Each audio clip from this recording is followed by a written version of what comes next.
Yes, guys, it's Danny Glover from Fight Fan TV Live, proudly sponsored by Treasure Boxing Club, and we're here to talk the latest and greatest in boxing. So, first things first, hope everyone's okay. How's everyone doing? Hope you all had a great week, or having a great week so far. Hump day is tomorrow. So, first things first, let's talk about Jake Paul versus Javante Tank Davis. That is confirmed now. Well, it's been confirmed, but yeah, they had their press conference, and they've announced their undercard. I will say about the press conference, Javante Davis, I don't know if he's under some kind of duress.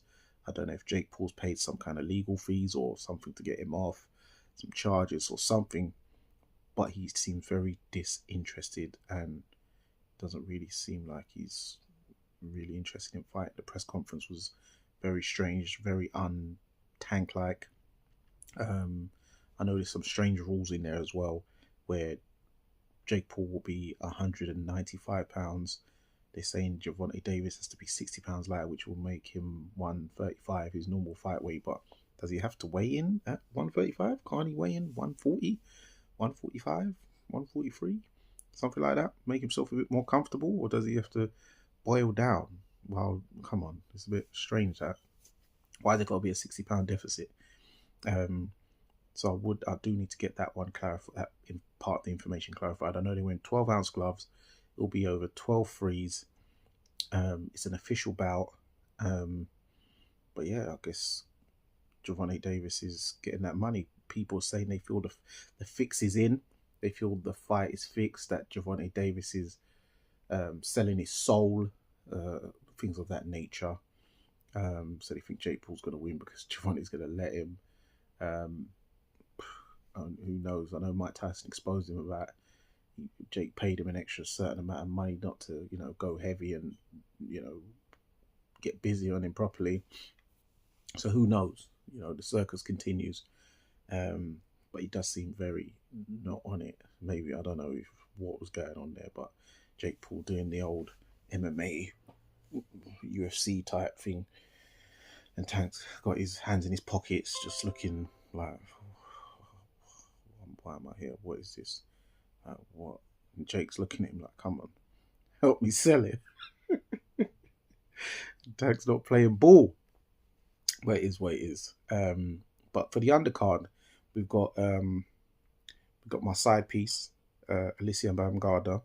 She is fighting Layla Boudoin for the unified super featherweight title championship. So I know I mentioned in the last video I did that she dropped her WBC. I still don't know why. I don't know if it's because she's got a mandatory that she didn't want to obligate, or I don't know. But she relinquished it. She wasn't stripped, so I'm not sure why. But she still got 3 belts. I thought she was maybe going to start releasing other belts and go up to lightweight, but she's staying at 130.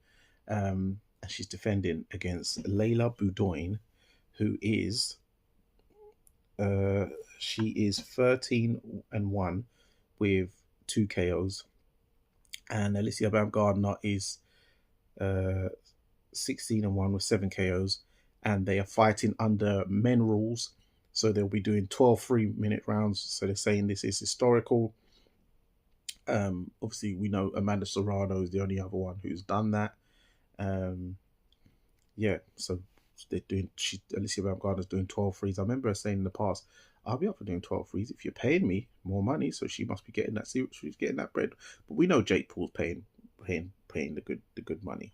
We've got Ellie Scottney, Catford Zone, 11-0, fighting Mayveli Flores, who is, oh man, it's a bit small here. She's 13-1 with 4 KOs. Ellie Scottney 11-0, none inside the distance, but this is for the undisputed. Flores has the last belt at super bantamweight, so I'm rooting for Ellie. I think she will capture that undisputed, and it'll be great stuff for Southeast London. First undisputed champion from South London. So yeah, absolutely looking forward to it. We've got Gary Russell, not Junior, but Gary Russell. He is 18-1, 17 KOs. He's fighting Andy Hiraoka, who's 24-0, 19 KOs for the WBA super lightweight championship, or I call it light welterweight, or they might call it junior welterweight. There's so many names for it these days. When you've got to mix the American and the British lingo. So that will be a good fight. Two big punchers. Then also with the Night of the Samurai on December 27th with Naoya Inoue versus David Picasso. You have Junto Nakatani, 31-0, fighting Sebastian Hernandez Reyes, who is 20-0. Both big punchers, both knockout artists. So it's Junto Nakatani's first fight at the weight, at Super Bantam. Obviously, he's looking to make a head-on course with Naoya Inoue. Junto Nakatani is 31-0 with 24 KOs. Sebastian Hernandez is 20-0 with 18 KOs. He's only fought outside of Mexico twice. This is his first fight in Riyadh. It'll be Nakatani's first fight in Saudi as well. He's 24 years old, Reyes, and yeah, I think this will be a good fight. Not dipping his toes. He's going straight in, big puncher. But that's what you need if you're going to be going in with the likes of Inoue next year. Do you know what I mean? You've got Jazza Dickens fighting for the WBA. He's fighting for the WBA. 1 second. He's fighting for the WBA title against Hayata Satsumi at super featherweight. You've got Ryota Satsumi is 3-0. He's fighting Leobardo Quintana Sanchez, who's 11-1. You've got Willardo Garcia Perez, 23-6, first fighting Kenshiro Taraji for the IBF super flyweight title. So that should be a good fight as well. So yeah, I'm looking forward to it. I'm still not sure what time they're going to be looking to do it, because I don't know if they're going to try and accommodate the Japanese fans. Hopefully they travel over to see their guys as this Night of the Samurai, which is sort of like Latino night, where you had the Latino Hispanic fighters fighting people from different demographics around the world, etc. And this one's the same thing. You've got all Japanese fighters fighting people from all over the world, from different countries, etc., etc. So yeah, looking forward to that one. Also in other news, oh yeah, Abbas Baru has been elevated to the full WBA super welterweight or light middleweight, junior middleweight champion after Terence Crawford got stripped after he won the undisputed super middleweight titles off of Canelo Alvarez. So yeah, Abbas Baru, I remember, it's funny enough, when I first saw him fight, I don't know if it was Sam Eggington or it was the fight before Sam Eggington. So I know I've seen him fight a few times. Hold on.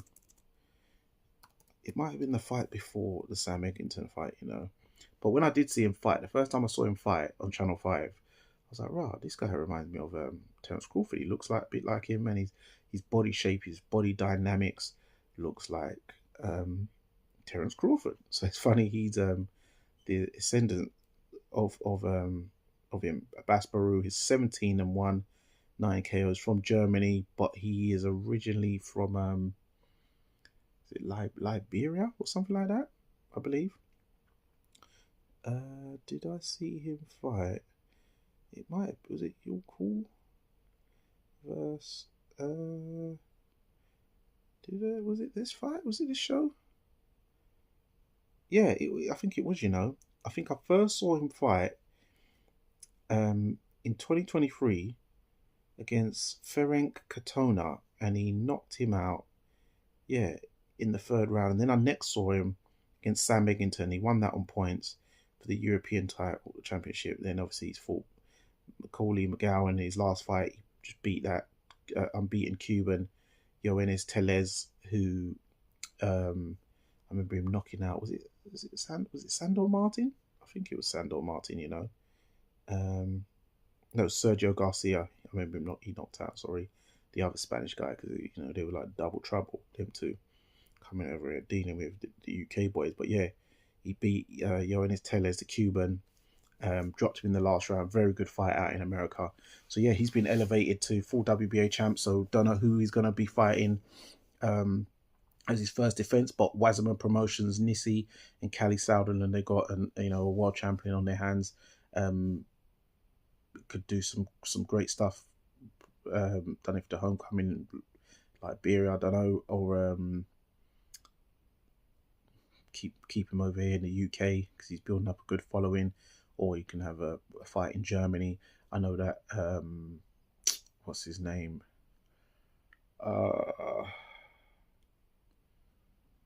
What's the guy, the heavyweight? He knocked out Sanchez, he knocked out Makhmudov, he knocked out Zhang. Why am I getting a brain freeze right now? But yeah, the Kurdish Turkish heavyweight. I know he's having a homecoming soon in Germany, so they might, I know that, Frank, Eddie, what's it, Cali, the Sauerland brothers, they're good friends with all the guys, so they can hopefully they can get him on a show out there or something like that. This is really aggravating me, I'm gonna have to box with the bloody guy's name. I can't believe I'm moving like a civilian. I even interviewed the guy, Ajit Kabayel. Oh my god, what am I doing? Sorry guys, sorry, it's been a long day at work. But yeah, let's get on to the main topic. The Greatest Showman, the Netflix special. I don't know if you've seen it, guys. I will try not to give too many spoilers, but I will give you some bits, here and there. But I don't even know what day it came out again. I remember Eddie kept mentioning it at the press conference with Eubank Jr. I know people was upset where Eubank didn't allow Eddie to do his pay respects to Ricky Hatton, condolences. I don't know if, Eubank could hear him or was in the zone. I know he's issued an apology about that though. But I just guess he didn't really want Eddie to get a word in edgeways, and may have thought that Eddie was using that as a crutch to try and get in to then use the tribute to then segue into what he really wanted to say. But he should have let Eddie slide with that one, and then if he tries it, no, cut him as soon as he swifts off of that one. But it is what it's done now. But he did pay tributes and respects to Ricky Hatton because he's been in this situation where Ricky's family's been in, himself losing a loved one. He's been in the position which Matthew Hatton is in right now. Losing a brother who's also a fighter. So yeah. But that was a fiery press conference. Ben Shalom getting into it with Connor and stuff like that. But what I was meant to say is about the Netflix special with Eddie and Barry Hearn. You're seeing Barry Hearn, still the head honcho director at the Matchroom boxing, where they got the boxing, the darts, the snooker. And then they even got another department with Emily Fraser, who is the CEO of that section, where it's multi-sports, all sports outside of the boxing, snooker, darts, I believe. She said 2 sports, but it's probably all 3 of them. But she does like fishing, pool, like table tennis, all sorts of stuff. She was out in Vietnam and stuff, and you can see the sacrifices she gives. She's given her life. She's in her mid-30s. She talks about, her wanting kids, but she don't want a man coming in and messing it up for her. You can see she's got the gnashes and stuff out, and she grits and stuff. But she seems friendly enough on the camera, but she probably is a bit hardened off camera to the staff and that. I get that little sense, but I don't know her, to be fair. But yeah, she did, showed vulnerability when she was with her personal trainer about how much, work consumes her life. It is all she does. Um, she can't go on a holiday. Hasn't been on a personal holiday. If she did, she probably would come back to no job. A bit of nepotism in there as well. How she got the job. It was a favour from Barry to her dad, getting the daughter a job. At the Matchroom. Um, but yeah, even when she says she ain't been on a date in 3 years, it's a long time. But yeah, she's sacrificing it. She's really putting in the hours and the graft and the years. So no, big respect to her. You can see she really grafts hard, and she's really a team player, and she really lives for the match and breathes it.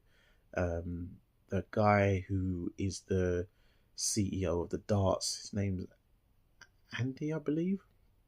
I forgot his name, but yeah, he's saying about his story, how he got the job. He bumped into Barry at some horse racing or something like that. And then yeah, he said he's never had a normal job. But yeah, he's just smashing it with the darts. It seems a lot more easier and relaxed and less headache than what Eddie's has to deal with at the boxing. Yet it's making double the money, and it's weird. I don't know how it does it, because I thought darts was like a thing just in England, Wales, Ireland, and Scotland. I thought it was just a British sport, but it seems it's like a world sport. They said they sold 90,000 tickets in an hour for some tournament. I know that 16-year-old sensation. He must be about 17 now.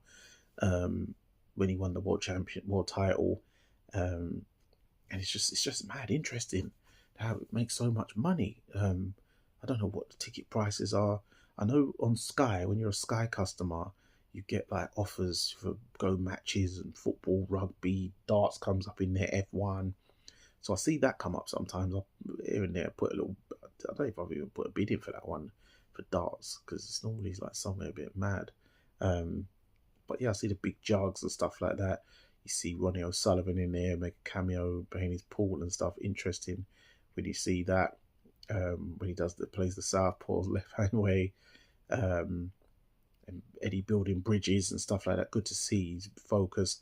Barry's always reiterating with him, you're not ready yet, son. You're not ready, my boy. And it's good to see the bond they have, the way they talk by the lake and stuff.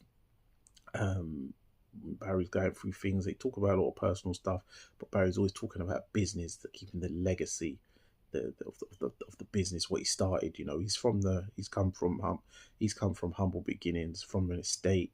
You see about Anthony Joshua, what he's done for the company, Katie Taylor, Eddie Hearn, how much passion he has for them too.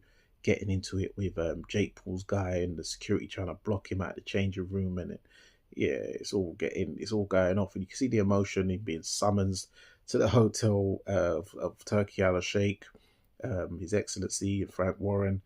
No, but it's a really good documentary. You see Ade in there, Tony Bellew, Derek Chisora, Craig Richards even features on there. Obviously, with his fight, when you talk about the 5 vs 5, so all those fighters are on there. Johnny Fisher. But yeah, it's a 6-part documentary series. Episodes range between like half an hour to 55 minutes, depending. But yeah, I just watched it all straight out off the bat yesterday on Monday. But yeah, just watched them all back to back. Got through all the 6 episodes. It was really good insight, and yeah, I respect it. You see Frank Warren in there. It'd be good if they done one with him as well, with his sons one day. But yeah, Barry Hearn, he's 77 now. Obviously, in the doc, he kept saying, "I'm 76-year-old. I'm old now." Da, da, da, da, da. But yeah, he's 77. Frank Warren is like 73. Bob Arum and Don King are both 90, 93, I believe, 93 or 94. 90. I think they're both the same age, but I think Don King is older. Let me double check. Yeah, I believe Don King, but they're either 93 or 94. But they're both mad old, and they're still promoting. Yeah, 94. Don King 94, August 20th. So last month. And yeah, I think Bob Arum. Yeah, Bob Arum's older than Bob Arum is probably a few months older. Oh no, he's not. Bob Arum is 93. Bob Arum will be 94 in December the 8th. So yeah, man, they're both still going strong. Mad. You know, these guys are in the top promoters are in their 90s or their 70s. You know what I mean? Obviously, Eddie Hearn, sorry, is the main promoter now. Barry's the main director, head honcho. But Eddie's in his 40s, like 40, 46, 47, something like that. So he's still young. Obviously, you've got Callie Sowland, you've got Izzy Asif now. I don't know how old Al Heyman is, but he must be pretty old. Because he was doing music, promoting and stuff like that from like back in the day, Tina Turner days. So yeah, man. Highly recommend it. And hope all's well. Make sure you please hit that hype button to boost up the hype points on the video. Hit the like button, hit the subscribe button. Please leave comments inside the comment section. Share with friends and family and comrades. Share it in your groups. Share it in your family groups, your friendship, social groups, work groups. Share it on your Telegram, WhatsApp, you name it. And yeah, let's get the algorithms popping.